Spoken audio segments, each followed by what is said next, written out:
তা প্রথমে গৌরচন্দ্রিকা করেছেন। রাধা গোবিন্দের লীলা কীর্তন পরিবেশন করার আগে আমরা কীর্তনিয়া গৌরচন্দ্রিকার অবতারণা করি, গৌরহরিকে ডাকি। কেন না, আজকের যে কৃষ্ণ কথা, আজকের যে ভাগবত কথা, আজকের যে হরি কথা আস্বাদন করছি সেটা গৌরের কৃপায়।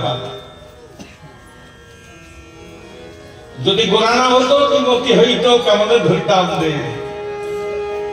শ্রী রাধার মহিমা প্রেমরস সীমা জগতে জানাতো কি? গৌর কৃপা করে যদি না দিতেন নাম, আজকে আমাদের শোনার সৌভাগ্য হতো বাবা? হতো না। তাহলে যার কৃপায় কৃষ্ণ কথা, ভাগবত কথা, হরি কথা আস্বাদন করছি, সেই গৌরের অবতারণা না করলে অপরাধের ভাগী হতে হবে। আর আমরা যে যে লীলা গাই সেই সেই লীলা তদুচিত গৌরচন্দ্রিকা আছে। প্রত্যেকটা পদাবলীর উপরে লেখা আছে অমুক সুরে গিয়তে, অমুক তালে গিয়তে, এবং পদকর্তার শেষে নাম আছে। এখন তো পণ্ডিত সমাজ, অনেক বড় বড় সাহিত্যিক, অনেক বড় বড় পণ্ডিত আছেন, কিন্তু সেই বিদ্যাপতি চণ্ডীদাস গোবিন্দ দাস বাসু ঘোষ যে পদ রচনা করেছেন, ওনাদের পরবর্তীকালে আর একটাও পদাবলী রচনা হয় না এই পণ্ডিত সমাজে। রবীন্দ্রনাথ ঠাকুরের বাসনা হয়েছিল পদাবলী রচনা করা, চণ্ডীদাসকে দেখতে। আপনারা সকলে অবগত আছেন, চণ্ডীদাসকে দেখে রবীন্দ্রনাথ ঠাকুরের পণ্ডিত মানুষ পদাবলী রচনা করার বাসনা হয়েছিল, তিনি পদ রচনাও করেছিলেন। আমরা যে পদগুলো গাই, এখন গাইব, প্রত্যেকটা পদের শেষে পদকর্তার নাম নিতে হয়, লেখা আছে, আপনারা শুনতে পাবেন। কিন্তু রবীন্দ্রনাথ ঠাকুর বললেন কি, নিজের পণ্ডিত মানুষ তো পদ রচনা করে আস্বাদন করে বুঝলেন, পদ তো রচনা করলাম কিন্তু প্রাণের সঞ্চার হলো না। তাই তিনি করলেন কি, তার শব্দ নাম দিয়ে দিলেন ভানু সিংহের পদাবলী। আপনারা সকলে অবগত আছেন। কিন্তু আমি যে পদগুলো গাইব এখন, বিদ্যাপতি চণ্ডীদাস, গোবিন্দ দাস, জয়দেব, কবি জয়দেব কত বড় কবি ছিল জানেন? বৈষ্ণব কবি। তারা শুধু কবি ছিলেন না, তারা সাধক ছিলেন।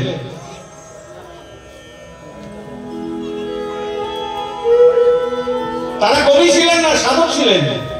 যদি হরি স্মরণে সরসন বল, যদি বিলাস লীলা কলা কুতূহল, শৃণো জয়দেব মধুর কমলকান্ত পদাবলী, শৃণো জয়দেব সরস্বতী। একমাত্র যত পদকর্তা আছে শ্রেষ্ঠ কবি ছিলেন জয়দেব। কেন না, তিনি বলেছেন যদি হরি স্মরণে, হরি ভজনে মনটাকে সরস করতে চায়, সরস হলো মন। চুপ করে শুনবি, গোলমাল করি না, অনেক কিছু বুঝতে পারবি, হ্যাঁ, কথা বলবি না। আর মোবাইল গুলো রাখ, এখন মোবাইলের যুগ তো, একটা মোবাইল না থাকলে মানুষই বলবে না। আমার সঙ্গে কার দেখা হলে আপনি অঞ্জলি করতেন, হ্যাঁ একটু নম্বরটা দেবেন তো। যদি বলি আমার নম্বর নাই, বলবো মোবাইল, মানে সে মানুষের মধ্যে করবে, খুব প্রয়োজনীয় জিনিস মা। তবে এখন যে কথা হচ্ছে এর থেকে বেশি প্রয়োজনীয় নয়, ওটা পরে রাখবেন, সুইচ অফ মোডে রাখবেন। জয় রাধা। যদি হরি স্মরণে সরসন বল, যদি হরি বাজারে মনটাকে সরস করতে চান, যদি বিলাস লীলা কলা কুতূহল, গোবিন্দের লীলা কলায় যদি কোন রকমের সন্দেহ থাকে, কবি জয়দেব বললেন শৃণু জয়দেব মধুর কমলকান্ত পদাবলী। আমি যে পদাবলীগুলো রচনা করেছি, হ্যাঁ, সেই পদাবলীগুলো যদি আস্বাদন করো, তাতেই তোমাদের মনের কৌতূহল চলে যাবে। এমন ভাবে তিনি রচনা করেছেন। আর হরি ভজনে যাদের নিরস মন, সেই মনটা সরস হয়ে যাবে।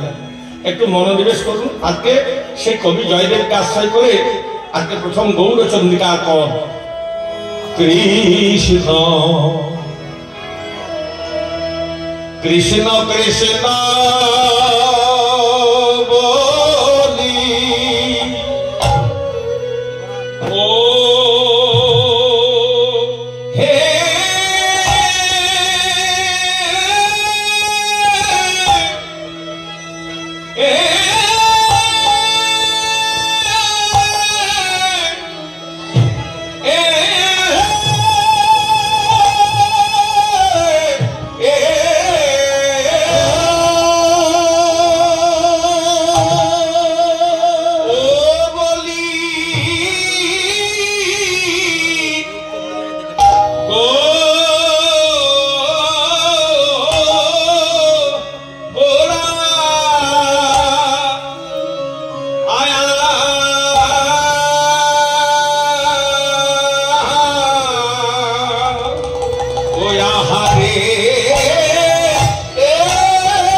ঘনে রে ঘনে ওকে আহা মদি মদি বলে শচীন নন্দন গৌর হরি কৃষ্ণ ওরে আরে কৃষ্ণ কৃষ্ণ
आज कृष्ण कृष्ण बोले गोदा आमार कानेर घने घने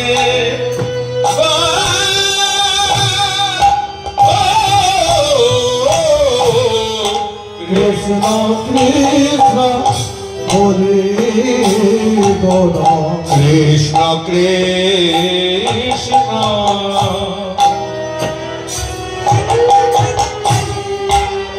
कृष्ण कृष्ण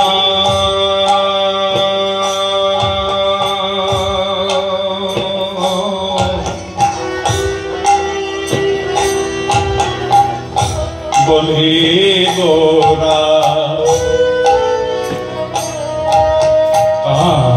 घने घने घने ने सगा मा पा गा मा गा मा गा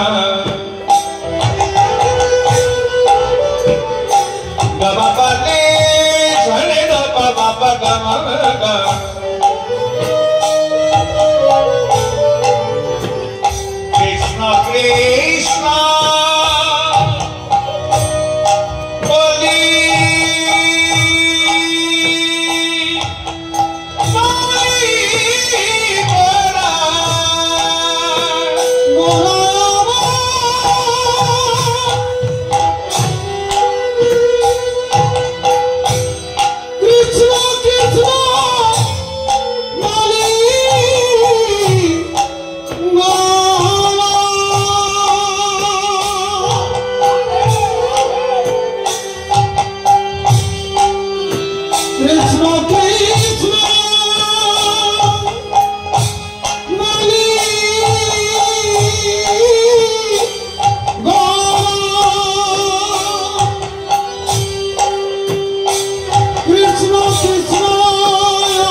কৃষ্ণ কৃষ্ণ কৃষ্ণ কৃষ্ণ বলে গোরা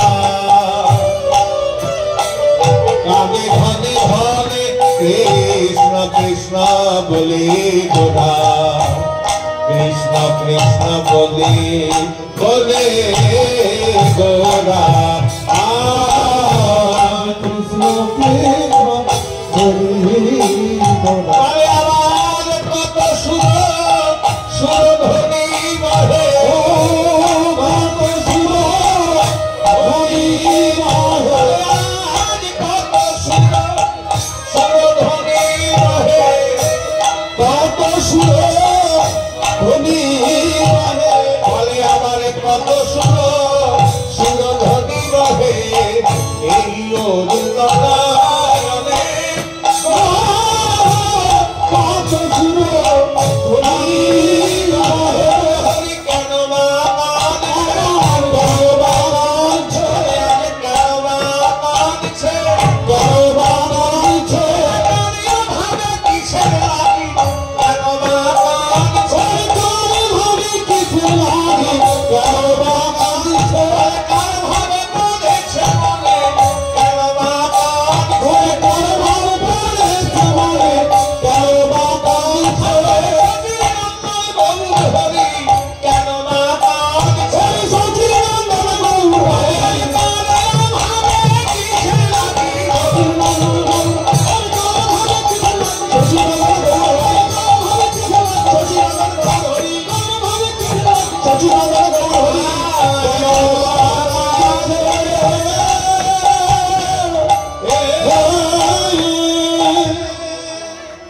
কৃষ্ণ কৃষ্ণ বলি গোরা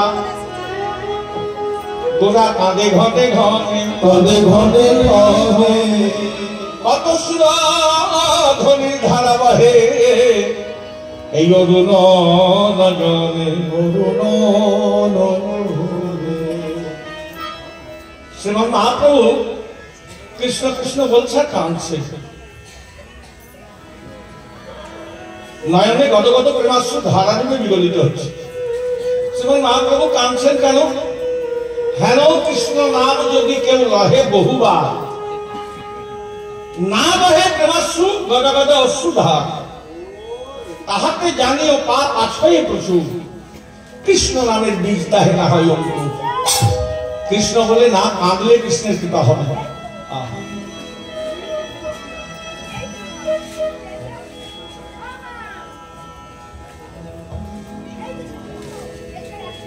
কৃষ্ণ বলে না কাঁদলে কৃষ্ণের কৃপা হবে না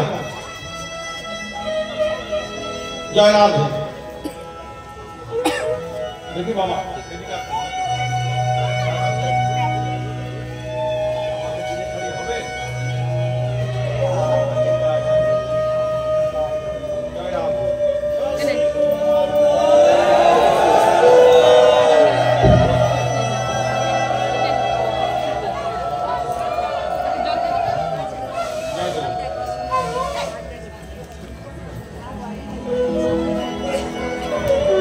কৃষ্ণ বলে না কাঁদলে কৃষ্ণের কৃপা হবে না চৈতন্য চৈতামৃত বলে হেন কৃষ্ণ নাম যদি কেউ লহে বহুবার না বহে প্রেমাশ্রু গদগদ সুধা তাহাতে জানিও পাপ আছয়ে প্রচুর কৃষ্ণ নামের বীজ দাহে না হয় অঙ্কুর কৃষ্ণ বলে না কাঁদলে কৃষ্ণের কৃপা হবে না কাঁদতে হবে মহাপ্রভু নিজে আচরণ করে জীবকে শিক্ষা দিয়েছিলেন আপনি আচরি ধর্ম জীবের শিক্ষা কৃষ্ণ কথা সবল মঙ্গল লীলা তাই তো বলছে এলিয়া শুনলে কাজ হবে সবল মঙ্গল লীলা তা কৃষ্ণ নামের প্রচার বাড়েনি কি কৃষ্ণ নামের প্রচার বেড়েছে না কমেছে অনেক বেড়েছে কাজের কাজ কিছু হয়েছে কিছু হয় না কেন আমাদের মতো অধম কীর্তনের জন্য আমি আমাকে যে দৃষ্টান্ত দিচ্ছি আমার যদি আচরণে গলত থাকে আমার যদি কোনো গোলমাল থাকে, আর আমার মুখ থেকে যদি আপনারা কৃষ্ণ কথা শোনেন, কৃষ্ণ কথা এত সেন্সিটিভ জিনিস, সেই গলদ ভাবটি আপনাদের মধ্যে প্রতিফলিত হবে, যার জন্য কীর্তন যাত্রার মুখে শুনতেও নয়, বুঝলেন? আমার যদি আচরণ ঠিক না থাকে,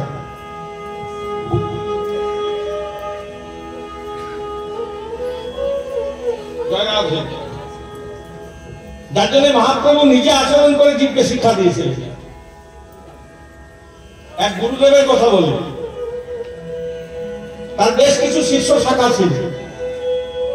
একটু আসতে বাজাবে কথা বলে।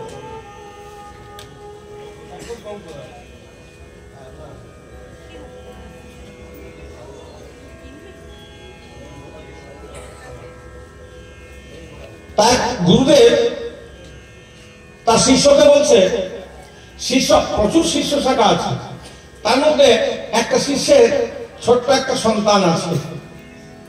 সেই গুরুদেবের কথা খুব বাচ্চা ছেলেটা শোনে, আর বাচ্চা ছেলেটার স্বভাব ছিল কি, চুরি করে মিষ্টি খাওয়া।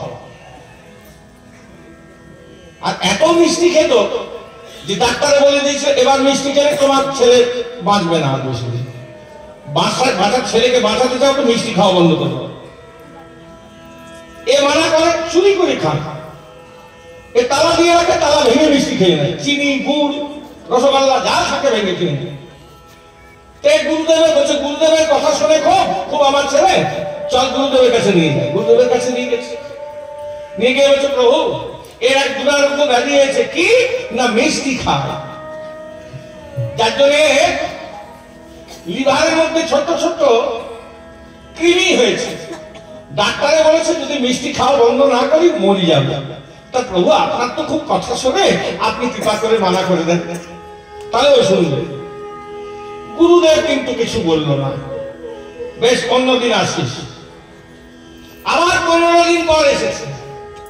কে গুরুদেব বলে দেন, তাহলে বাঁচবে না।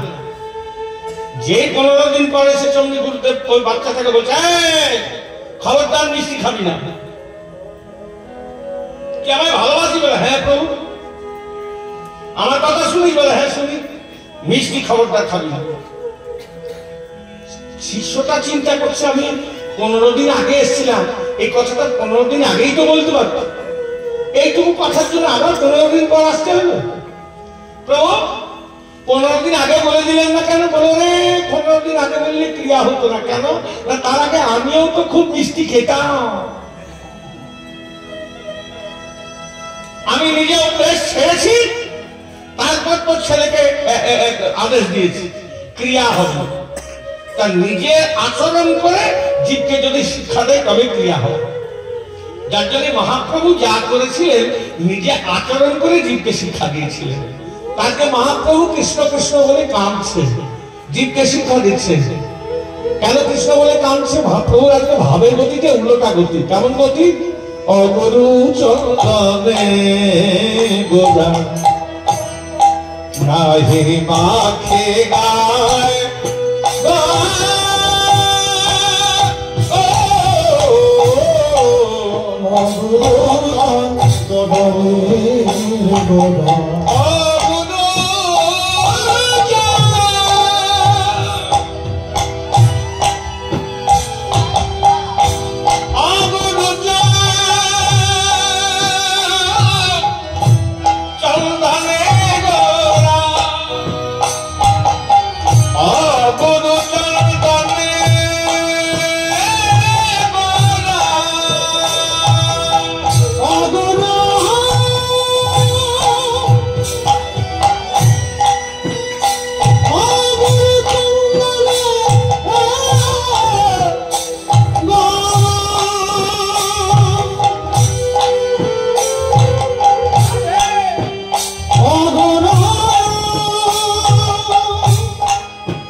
চন্দনে গোরা নাহি মাখে গায় গুরু চন্দনে গোরা গুরু চন্দনে চন্দনে গোরা আরে অগুরু চন্দনে বলে আজ ধুলাকে ধূসর আজ ধুলাকে ধূসর ধুলাকে বলে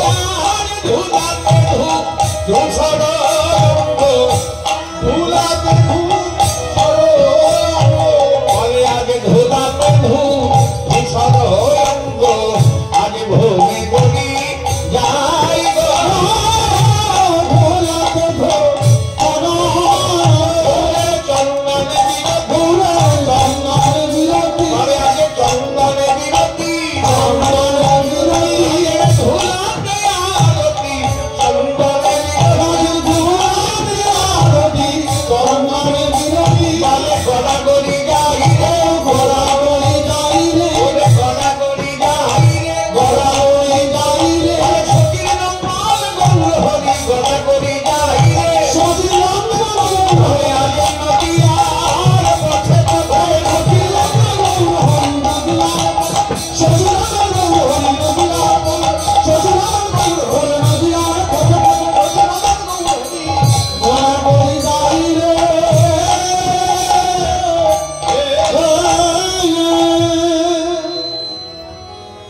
অগুরু চন্দনে গোরা নাহি মাখে গায় নাহি মাখে গায় ধুলাকে ধূসর অঙ্গ অঙ্গ ভূমে গড়ি যায়।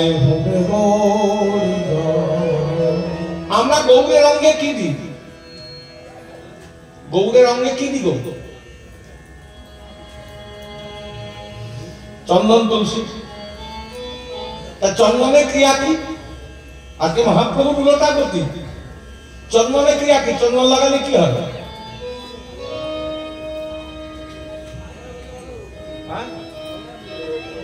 ঠান্ডা হয়। এই তো জানেন আপনারা, মায়েরা বেশি করে জানা দরকার।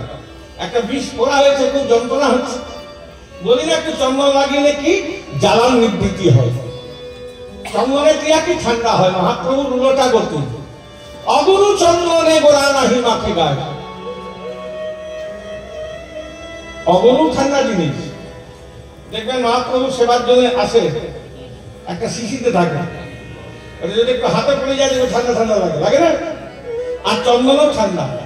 তা গৌর হরি বলছে এগুলো দিও না, আমার দেহের জ্বালা বেড়ে যাচ্ছে। আমার তাই চন্দন না মেখে নদিয়ার পথে ধুলাই গড়াগড়ি দিচ্ছে। এত জায়গা থাকতে নবদ্বীপে কেন, আসানসোলে কেন দিলেন না? আপনাদের হাওড়া জেলাতে এসে কেন দিলেন না? নবদ্বীপে কেন ধুলাই গড়াগড়ি দিলেন?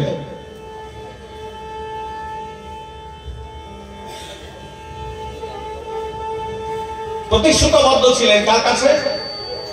দেবশ্রী নারদের কাছে। একদিনের ঘটনা বলি, দেবশ্রী নারদ শ্রীহরির কাছে গেছে। নারায়ণ নারায়ণ নারায়ণ হরি, শ্রীহরির কাছে গেছে। শ্রীহরি দেবশ্রী নারদকে দেখি বলছে, আসুন আসুন প্রভু, বড্ড অসুস্থ হয়ে পড়েছে। কি ব্যাপার? এ অসময়ে কেন দেবশ্রী? না প্রভু, আমার একটা প্রশ্ন আছে। জয় রাধে। আমার একটা প্রশ্ন আছে। কি প্রশ্ন? না প্রভু, অহরহ আমি তোমার নাম গান করে বেড়াই, আমার থেকে বড় ভক্তার জগতে কেউ আছে? ভগবান মনে মনে চিন্তা করেন, দেবশ্রীর অহংকার হয়েছে। না দেবশ্রী, অহর্নিশি তুমি আমার নাম গান করো, তোমার থেকে বড় ভক্তার কে থাকতে পারে?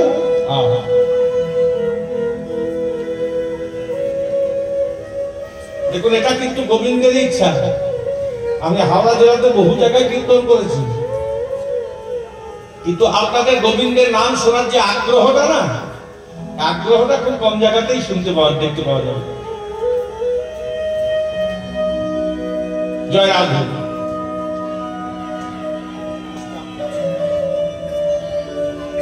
আমি আরেকটা জায়গায় পেয়েছি ত্রিপুরাতে, ওখানে প্রায় 50-60 হাজার ভক্ত বসে, সব বন্ধ করে থাকলে মনে হবে যে কেউ নেই। আসলে আজকে আপনাদের এখানে গাইতে গাইতে আমার মনে পড়ে গেল। জয় রাধে। খুব ভালো করে আস্বাদন করুন। আমি গোবিন্দের কাছে প্রার্থনা জানাবো, নবদা ভক্তির শ্রেষ্ঠ অঙ্গ হচ্ছে আদৌ শ্রবণান শোনো, শুনলেই কৃপা হয়ে যাবে। আপনাদের যেন এই হরি কথা কৃষ্ণ কথা শুনে এখনই যেন কৃপা হয়ে যাবে। জয় রাম।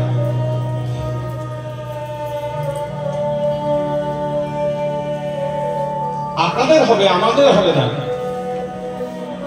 কারণ আপনারা এত কষ্ট করে বসে আছেন, শুনছেন, অনুরাগ দিয়ে শুনছেন।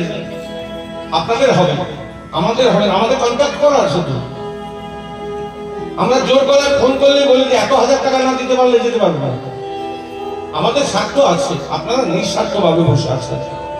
কৃষ্ণ কৃপা হলে হয়তো এখনই হয়ে যেতে পারে, ওই জন্যই বললাম। যাই হোক, তা ভগবান চিন্তা করেন দেবশ্রীর অহংকার হয়েছে, এই অহংকার চূর্ণ করতে হবে। তবে আজ নয়, অন্য একদিন।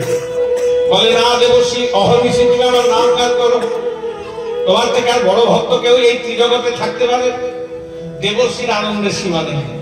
নারায়ণ নারায়ণ বলতে বলতে আবার দেবশ্রী নারদ চলে গেলেন। আবার বেশ কয়েকদিন পর চলে আসছেন ভগবান অন্তর্যামী। দেবশ্রী নারদের আগমন বার্তা বুঝতে পেরে সঙ্গে সঙ্গে ভগবান বলছে, দেবশ্রী আজকে দেবশ্রীকে শিক্ষা দিতে হবে। প্রভু বলেছেন কি, অসুস্থতার ভান করে পড়ে আছে। দেবশ্রী এসে দেখছে প্রভু শয্যায়। কি ব্যাপার প্রভু, এত বেলা হয়ে গেল, এখনো শয্যায় কেন? না ওগো দেবশ্রী, আমি তো আর প্রাণে বাঁধবো না। প্রাণে বাঁধবে না? কি হয়েছে প্রভু? না আমার অসুস্থ হয়ে পড়েছি, সূর্য উদিত হওয়ার সাথে সাথে আমি দেহ রাখবো। কি হয়েছে প্রভু? দেবশ্রী কাঁদছে, শিরপীড়া, মাথা যন্ত্রণা। দেবশ্রী বলছে প্রভু, কাঁদছে বলছে প্রভু আমি ভালো বৌদ্ধের সন্ধান জানি, বৌদ্ধ নিয়ে আসছে। ওগো দেবশ্রী, বৌদ্ধকে সুস্থ করতে পারবে না, তোমরা আমাকে সুস্থ করতে পারবে তোমরা। দেবশ্রী কাঁদছে করজনে দাঁড়িয়ে, আর বলছে বলুন প্রভু আমরা কি দিয়ে আপনি সুস্থ হবেন? না ওগো দেবশ্রী, যদি কোন ভক্তের চরণ ধুলি আমায় এনে দিতে পারো, আমায় এনে দিতে পারো। যদি কোন ভক্তের চরণ ধুলি আমায় এনে দিতে পারো, সেটি আমি মস্তকে লাগালেই সুস্থ হয়ে যাব। দেবশ্রী বলছে প্রভু ভক্তের চরণ ধুলি তো সামান্য ব্যাপার, আপনি একটু দাঁড়ান, আমি এক্ষুনি এনে দিচ্ছি। সর্বপ্রথম ব্রহ্মলোকে পরম পিতা ব্রহ্মার কাছে গেছে। ব্রহ্মার কাছে গিয়ে বলছো, ওগো পিতা আমাদের প্রাণের ঠাকুর আর প্রাণে বাঁচবে না, বাঁচবে না। ব্রহ্মা বলছে চমকে উঠেছে, বলো কি দেবশ্রী? না হ্যাঁ, তিনি নিজ মুখে বলেছেন সূর্য উদিত হওয়ার সাথে সাথে তিনি দেহ রাখবেন। বৌদ্ধ নিয়ে যাও। বৌদ্ধকে সুস্থ করতে পারবে না, প্রভু আপনি সুস্থ করতে পারবেন। বলে বলো দেবশ্রী আমি কি দিলে তিনি সুস্থ হবেন? না তিনি বলছেন যদি কোন ভক্তের চরণ ধুলি নিয়ে যেতে পারি, চরণ ধুলি নিয়ে যেতে পারি, সেটি প্রভু আমার মস্তকে লাগালেই সুস্থ হয়ে যাবে, সুস্থ হয়ে যাবে। এই কথা শুনে ব্রহ্মা কাঁদছে, ছি ছি দেবশ্রী এ তুমি কাকে কি বলছো? যার নামে আমি চতুর্বদনে করি, যার নামে আমি অহর্নিশি জপি, সেই পতিত পাবন শ্রীমধুসূদনকে আমি কি কখনো চরণ ধুলি দিতে পারি?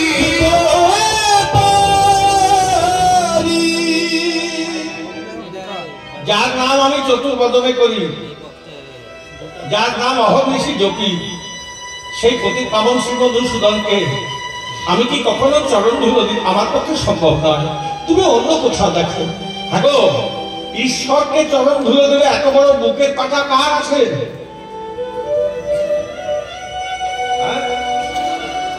ঈশ্বরকে চরণ ধুলো দেবে এত বড় বুকের পাটা কার আছে? চিন্তা করছে ব্রহ্মলোকে পেলাম না, ভোলানাথ কালা ভোলা মহেশ্বর কৈলাসে যান, কৈলাসে গেছে, ভোলানাথকে গিয়ে সব কথা বলেছে। ভোলানাথও করজোরে কাঁদছে, ছিছি দেবশ্রী এ তুমি কাকে কি বলছো? যার নামে আমি চতুর্বদনে করি, চতুর্বদনে করি, যার নামে আমি পঞ্চমুখে গাই, পঞ্চমুখে করি পঞ্চমুখে গাই, যার জন্য আমি শ্মশানবাসী, যার জন্য আমি হারের মালা গলায় পরি, যার জন্য আমি ছাই ভস্য মাখি, সেই পতিত পাবন শ্রী মধুসূদনকে কি চরণ ধুলো দিতে পারি? আমার পক্ষে সম্ভব না। অন্য কোথাও যায় কে দেবে ঈশ্বরকে চরণ ধুলি? একদিন মাত্র সময়, স্বর্গমত্ত পাতাল তোলপাড় করে তুলেছে, কোথাও পেল না। চিন্তা করছে একবার মথুরায় গিয়ে দেখে নিলে হয় না? কাঞ্চার মথুরায় গিয়েছে, মথুরায় গিয়ে বলছে ওগো মথুরাবাসী, মথুরাবাসী, তোমাদের প্রাণের ঠাকুর দয়ার প্রাণে বাঁচবে না, প্রাণে বাঁচবে না। এই কথা শুনে হাজার হাজার মথুরাবাসী মথুরাবাসিনী ছুটতে ছুটতে এসেছে, দেবশ্রীকে ঘিরে ধরেছে। কেন কেন দেবশ্রী কি হয়েছে? না বড্ড অসুস্থ হয়েছে, শিরোপীড়া। সূর্য উদিত হওয়ার সাথে সাথে দেহ রাখবে, বৌদ্ধ নিয়ে যাও। মথুরায় ভালো বৌদ্ধ আছে, ওগো বৌদ্ধকে সুস্থ করতে পারবে না আমাদের প্রভুকে, তোমরা আমাদের প্রভুকে সুস্থ করতে পারবে। মথুরাবাসী বাসিনী কাঁদছে, বলছে প্রভু যখন মথুরায় ছিল ভালোই ছিল, কি হলো প্রভু হঠাৎ করে? বলো আমরা কি দিলে তিনি সুস্থ হবে? না তিনি বলেছেন যদি কোনো ভক্তের চরণ ধুলো নিয়ে যেতে পারবে। এ কথা শুনে সকলে করজোড়ে কাঁদছে। ছিছি দেবশ্রী, এ তুমি কাকে কি বলছো?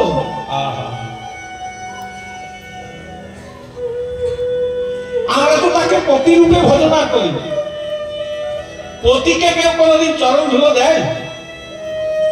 দিতে আছে দেখো, পতিকে চরণ ধুলো দেয়? অপরাধ হবে, নরকটা আমি হব, মরে গেলেও কিছু করে নেই, অন্য অন্য কোথাও দেখো, আমরা কিছু করতে পারবো না। মথুরাই পেলেন না। দেবশ্রী নারদ কাঁদতে কাঁদতে চিন্তা করছে, সব জায়গায় তো দেখলাম, একবার শেষবারের মতো ব্রজধাম বৃন্দাবনে দেখলে হয় না? বৃন্দাবনে এসে যমুনার করে দাঁড়িয়েছে, আর কেঁদে কেঁদে কি বলছে জানেন? ও গো ব্রজবাসী, ও গো ব্রজবাসী, তোমাদের প্রাণ প্রিয়তম,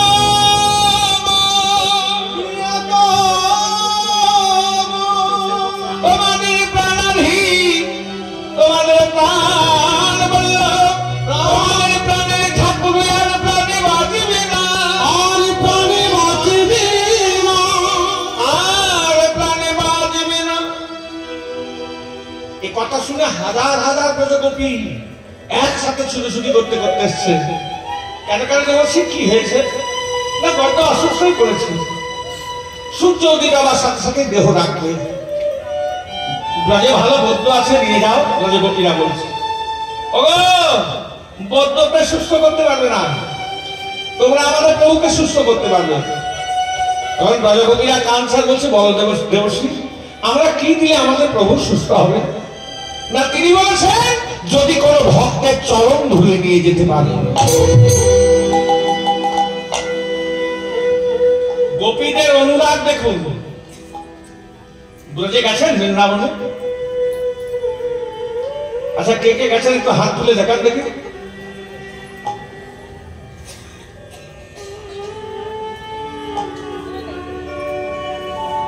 আচ্ছা অনেক কম মানুষ গেছেন, রাধারানীকে জানাবেন, ব্রজে নিয়ে চলে যাবে রাধারানী। পরে বার দেখবেন বেশি হাত উঠবে। রাধারানী কৃপা না হলে ব্রজে যাওয়া যাবে না। জয় রাধা। जो राधा राधा गावे कहा सुनकर ओ हरियावे, उनकी बेड़ा हो जाए पार। राधा रानी कृपा ना होले বৃন্দাবনে যাওয়া যাবে না, বৃন্দাবনে প্রবেশের অধিকার পাওয়া যাবে না। যাই হোক, এবার ব্রজগোপীরা এই কথা শোনা ভালো, চরণ ধুলো দিতে হবে। হাজার হাজার ব্রজগোপী একসাথে চরণ বাড়ি দিচ্ছে নিয়ে যাওয়া দেব। দেবশ্রী বলছে সাবধান ব্রজগোপী, নরকগামী হবে। ব্রজগোপীরা কাঞ্চার বলছে কাদের সাবধান করছে? আমাদের। তুমি জানো না দেবশ্রী, এই দেহ মন প্রাণ যখন সবই চরণে সমর্পণ করেছি, সমর্পণ করেছি, তখন আমাদের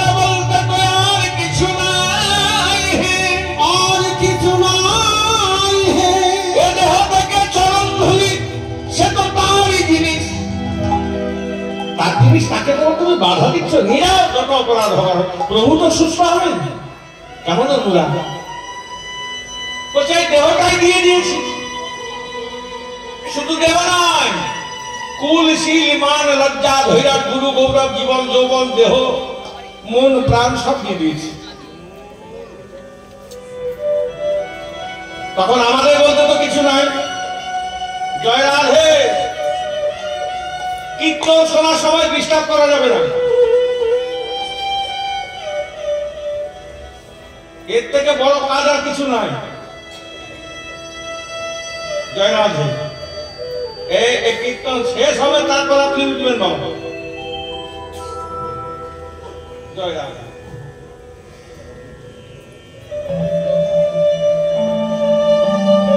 এই পরম সৌভাগ্যের ব্যাপার। এমন সুদিন আর হয় কি না হয়, কার কখন হবে কার কখন হবে না কেউ বলতে পারবে। আর তারপর করোনার যা প্রভাব আর চলছে, এখনো চলছে জানেন। বলছো ইঞ্জেকশনটা যেটা নিয়েছিল না, ওটা হার্ট অ্যাটাক হয়ে যাচ্ছে।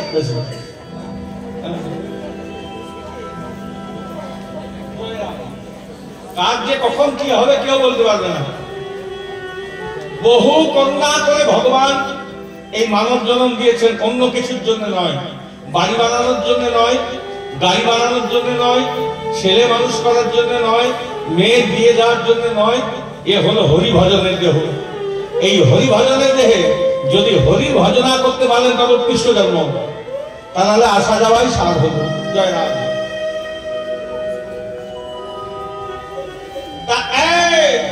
যত ভক্ত আছে সবারই নিয়ে যেতে হবে। তা ধুলো নিয়ে এসছো, জায়গা নিয়ে এসছো। গোপীরা খুব রসিক হয়তো, বলছে একজনের নিয়ে গেলে হবে না, যত গোপী আছে সবারই নিয়ে যেতে হবে। আপনাদের কীর্তনের শেষে এখানে কি হয়, কি হবে ওটাকে কি বলে? ধুলো। ঠিক বলেছে, আপনি ঠিক বলেছে, ওইটা ধুলোর বলে। যেখানে কীর্তন, ধুলোর মানে নেচে নেচে রাস্তায় ঘুরে বেড়ানো নয়। যেখানে কীর্তন হলো সেই কীর্তনের সেই জায়গাতেই ধুলাই গড়াগড়ি দিতে হবে। কেন না, বহু সাধুগুরু বৈষ্ণবের আগমন হয় এখানে। কে কেমন ভাবে এসেছে আমরা কি করে বলবো, বলবো। তারা এসেছে বলে চলে গিয়েছে, কিন্তু তাদের চরণ ধুলো তো এখানে পড়ে আছে। আর আপনি যদি ধুলাই গড়াগড়ি দেন আর সেই ধুলো যদি আপনার গায়ে লাগে, আপনার কৃষ্ণ ভক্তি হবে। ওই জন্য ধুলোর কথা মহাপ্রভু করে দিয়েছে। যাই হোক, তা বলছে সবারই ধুলো দিতে হবে। এখন কে ভক্ত আর কে ভক্ত নয় কি করে বুঝবো? ভক্তের চরণ ধুলো বলেছে, তা জায়গা এনেছ, তাহলে কি করে নিয়ে যাবে? আচ্ছা কাজ করে, নামা মাথাতে যে নামাবলিটা আছে খুলে পেতে দাও, ওইটাতে ধুলো দিয়ে দেবে। দেবশ্রী কাঞ্চন বলছে, গোপী তোমাদের অপরাধের ভয় নাই, নামে ধুলো দেবে? বলে যখন নামিকে দিতে পারি যত অপরাধ হবার হবে, তুমি পেতে দাও। এবার সেটা পেতে দিয়েছে। যে গোপীর চরণে ধুলো লেগেছিল সে তো ঝেড়ে দিচ্ছে, যার চরণে ধুলো ছিল না সে ধুলো লাগিয়ে ধুলো ঝেড়ে দিচ্ছে। যেই নামে ধুলো পড়েছে অমনি ভগবান সুস্থ হয়ে উঠে বসেছেন। লক্ষ্মী দেবী বলছে, কি ব্যাপার প্রভু, হ্যাঁ এখনো ধুলো এলো না, সুস্থ হয়ে গেল? হে লক্ষ্মী দেবী, বৃন্দাবনে ব্রজগোপীরা আমার নামে ধুলো দিয়েছে, দেখো সেই ধুলো এসে আমার মস্তকে পড়েছে, তাই আমি সুস্থ হয়ে গেলাম। এখানে ভগবান একটা প্রমাণ করে দিলেন, নাম এবং নামের মধ্যে কোনো ভেদ নাই। যে নাম সেই কৃষ্ণ, ভজন ইচ্ছা করি, নামের সহিত আছেন আপনের শ্রী হরি। এবার হাজার হাজার গোপী একটু করে ধুলো হলে কতটা হবে মা? বস্তা খালি পেয়েছে, সেটা কুর্তি করে বেঁধে দিয়েছে। বেঁধে দেবশ্রী শিগগিরই নিয়ে যাও, প্রভু সুস্থ হবে। এত ধুলো হয়ে গেছে দেবশ্রী তুলতে পারছে না। গোপীরা হাসাহাসি করছে, দেব ঋষি দেব, সামান্য গোপীদের চরণ ধুলো তুলতে পারছে না, দেব সহযোগিতা করবে। জোর করে চাপিয়ে দিয়েছে। সেই ধুলো নিয়ে টলতে টলতে টলতে নয়নের জলে মুখ মুখ ভাসাতে ভাসাতে দেবশ্রী স্বয়ং ভগবানের নিকট এসেছে। দেবশ্রী নারদকে দেখেই ভগবান বলছে, এসো এসো দেবশ্রী, আহা হা, তুমি গোপীদের চরণ ধুলো মাথায় করে নিয়ে এসেছ, তোমার থেকে বড় ভক্ত আর কেউ থাকতে পারে? দেবর্ষি বলছে, প্রভু লজ্জা দিও না, মনের ভ্রম ভেঙে গেছে। বিশ্ব ব্রহ্মাণ্ডে তোমার ভক্ত খুঁজলাম, কোথাও তোমার ভক্ত পেলাম না। তোমার যদি প্রকৃত ভক্ত থাকে তো সেই ব্রজধাম বৃন্দাবনেই আছে। ধুলো এনেছি, মানবে না? বলে দেবর্ষি, গোপীদের চরণ ধুলো অবজ্ঞা করা যায়? মাখবো যখন বলেছি মাখবো, তবে আজ নয়। এই ধুলো তুমি বৃন্দাবনের আকাশ বাতাসে উড়িয়ে দাও। ভগবানের কথা মতো ধুলো উড়িয়ে দিলেন। ধুলো উঠতে উঠতে এসে এই বাংলার ভূমিতে গঙ্গার লক্ষ্যে এসে পড়ল। একটা দ্বীপের সৃষ্টি হল, যে দ্বীপটার নাম হল নবদ্বীপ। নবদ্বীপটা অন্য কিছু না, গোপীদের চরণ ধুলো। আর ভগবান বলে কবে ধুলো মাখবো জানো? কবে? বলে সেদিন আমি ধুলো মাখবো, সেদিন আমি ধুলো মাখবো। বলে আগে সেদিন আমি ধুলো মাখবো, সেদিন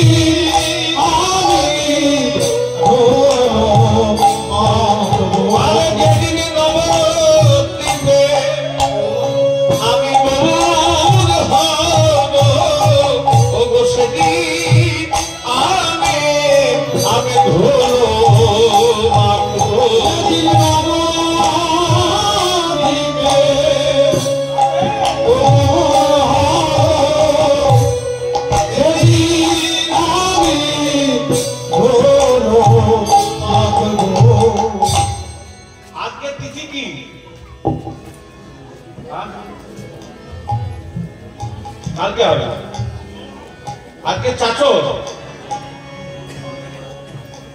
কালকে দোল আর পরশু দিন হোলি, তাই তো? বাঙালিদের দোল আর অন্যদিন ওদের হোলি।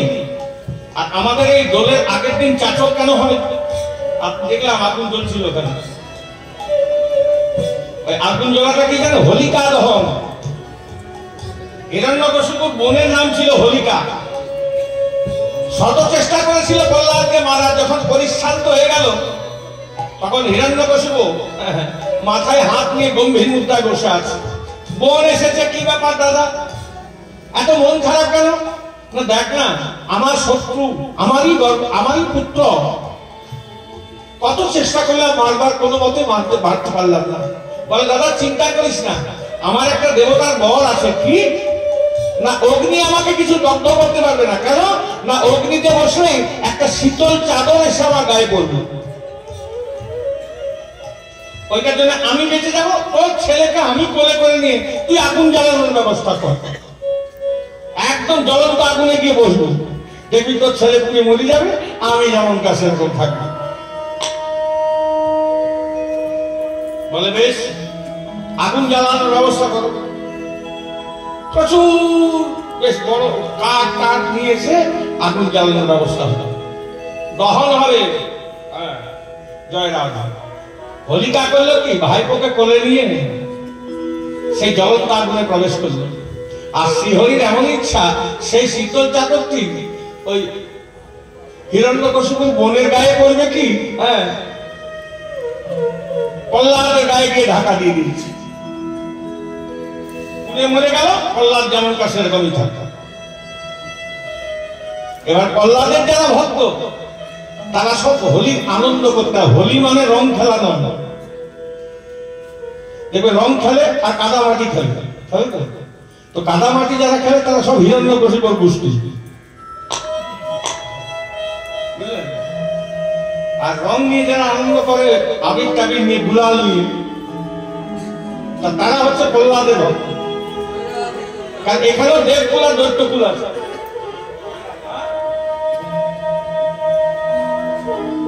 ওই হোলি মানে ওই হোলি উপলক্ষে নেশা করলাম, ভালো মন্দ খাওয়া দাওয়া, কাদা মাটি বা ড্রেনের জলও মেখে নিলাম, গোবর মাটি, সব হিরণ্যকশিপুর গোষ্ঠী।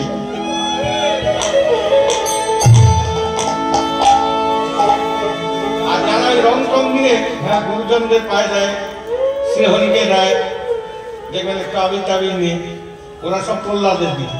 যাই হোক, এই হোলিকা দহন মানে কি জানেন? অমঙ্গল সব করে যাবে আর মঙ্গলের সূচনা। ওটাই বাঙালিদের হলো নাড়া পুরানো। জয় রাম। তাহলে দোল মানে মহাপ্রভুর আবির্ভাব তিথি। গৌরাঙ্গ মহাপ্রভু এই কথা দিয়েছিলেন, আমি যেদিন নবদ্বীপে গৌর হয়ে যাব সেদিন আমি ওই ধুলো মারবো। তাহলে এই কালকের তিথিতে রাধা কৃষ্ণ মিলিত বিগ্রহ, দুই দেহ একে, শচী গর্ভসেন্য মাঝে গৌর রূপে এলেন এই নবদ্বীপে নদিয়ায়। বাংলার মানুষের পরম সৌভাগ্য, স্বয়ং ভগবান কলিযুগে নররূপে এলেন।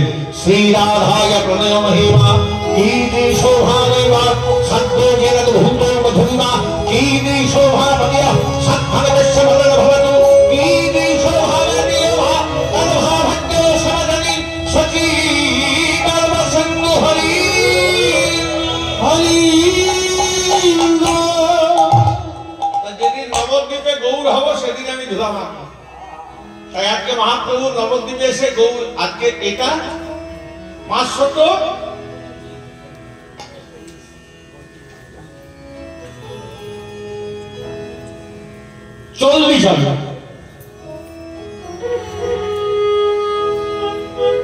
39 চলছিল, 40 হবে। হ্যাঁ, কালকে হবে। জয় রাধে। আর একদিন বাকি আছে। 539 বছরের আবির্ভাব তিথি হবে মহাপ্রভু, তাই তো বাবা? কি গো, যাই শাস্ত্র তো তাই বলছে। তা 539 বছর আবির্ভাব তিথিতে আপনাদের কীর্তন সমাপন হবে, মামুলি ব্যাপার নয়। আর কালকে সেই তিথিটাই আছে। মহাপ্রভু যখন জন্মগ্রহণ করেছিলেন তখন গ্রহণ ছিল, গ্রহণ। কালকে আছে গ্রহণ, আছে না? হ্যাঁ, ওই তিথি 540 বছর পর আসছে আবার ঘুরে। যাই হোক, মহাপ্রভু অবতীর্ণ হয়ে কলিযুগের জীবের পারে যাওয়া সহজ উপায় করে দিলেন। কি? কালো তাদের হরি কীর্তনা। একবার হরিনাম ভিক্ষা নেই, একবার হরি বল বল। একবার হরি বল বললে জীব উদ্ধার হয়ে যাবে। একবার হরি বল হরি বল হরি বল হরি বল হরি বল হরি বল হরি বল হরি বল বাহু তুলে হরি বল হরি বল বাহু তুলে হরি বল হরি বল।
মানে মলিন মুখ কিছু নাহি ভাই, রজনী দিবস তোরা জাগিয়া পহায়।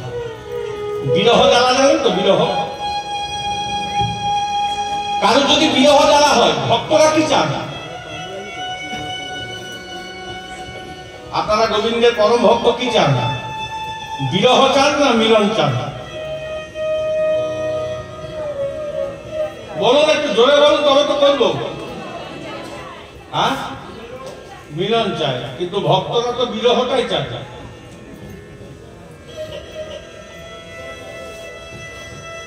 আমি বুঝিয়ে দিচ্ছি, যারা ভক্ত, প্রকৃত ভক্ত, তারা বিরহ চায়। কেন? মিলনে আছে হারাবার ভয়,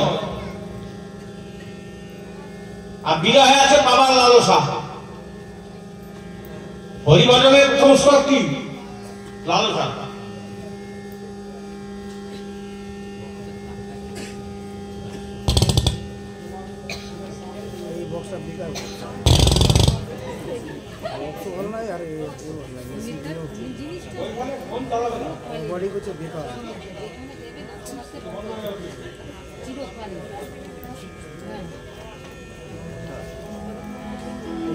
জয় রাধে।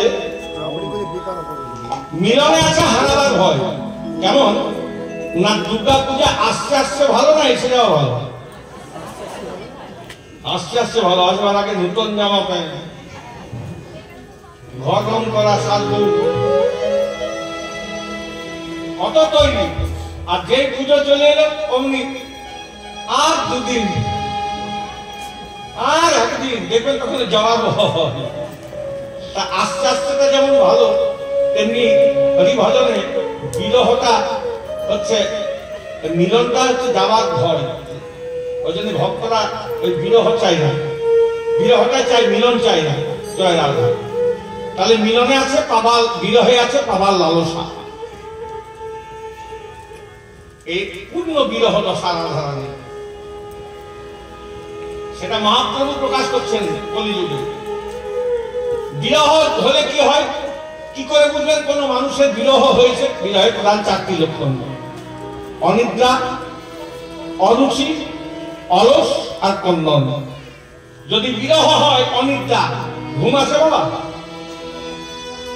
ঘুম আসে? যত ভালো ম্যাট্রেস দেয় ঘুম আসবে না, খালি শুয়ে শুয়ে বলবে হায় আমি কি ছিলাম আর কি হইলাম, আমি কেমন ছিলাম, ঘুম আসবে না যত ভালো বিছানা দেয়। এটা হচ্ছে বিরহের প্রধান লক্ষণ, অনিদ্রা। আর বিরহের সময় যদি ভালো মন্দ খেতে দেয়, ইচ্ছা হবে? রসগোল্লা, পান্তুয়া, রাজভোগ দিলে খেতে ইচ্ছা হবে? কারণ স্বামী মারা গিয়েছে, রসগোল্লা খেতে দিলে আমি খাবো না, এটা বিরহের লক্ষণ। অরুচি, অলস। বিরহের সময় যদি বেড়াতে যেতে বলে ইচ্ছা হবে? অলস বাবা। তার মানে যেটা সচরাচর দেখেছে, ক্রন্দন, হাও হাও হাও হাও করে কাঁদতে থাকে, এটা বিরহের লক্ষণ। তাই আজকে রাধারানী বিরহ দশার কথা মহাপ্রভুর মনে পড়ে গিয়ে, মানে মলিন মুখ কিছু নাহি ভাব, রজনী দিবস করা জাগিয়া পোহায়। আর চমকে চমকে উঠছেন মহাপ্রভু, ক্ষণে চমকিত অঙ্গ ধরণী রাজায়, চমকিত অঙ্গ ধরণী রাজায়, ক্ষণে চমকিত অঙ্গ ধরণী রাজায়, ক্ষণে চমকিত অঙ্গ ধরণী রাজায়।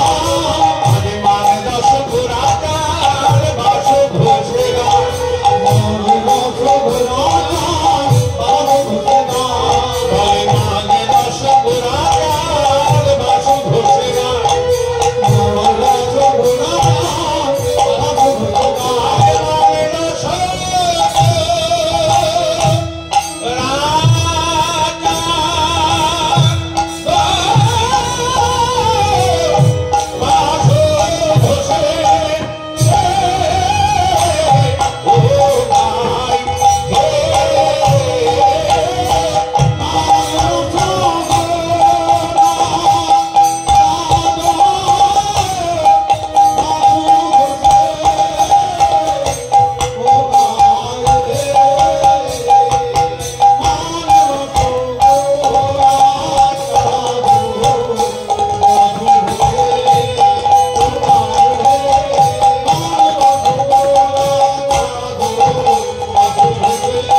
নবদ্বীপে ছিলাম, রাধা গোবিন্দের লীলা কীর্তন সাধন করতে গেলে বৃন্দাবনে যেতে হবে। তার নবদ্বীপ থেকে বৃন্দাবন সামনে,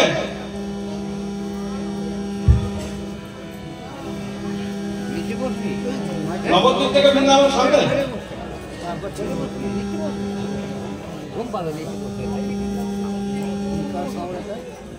হ্যাঁ, নবদ্বীপ থেকে বৃন্দাবন সামনে, অনেক দূর। এখনই যাবো বললে যাওয়া যাবে? যাওয়া যাবে। সব থেকে দ্রুত গতি থেকে যায়।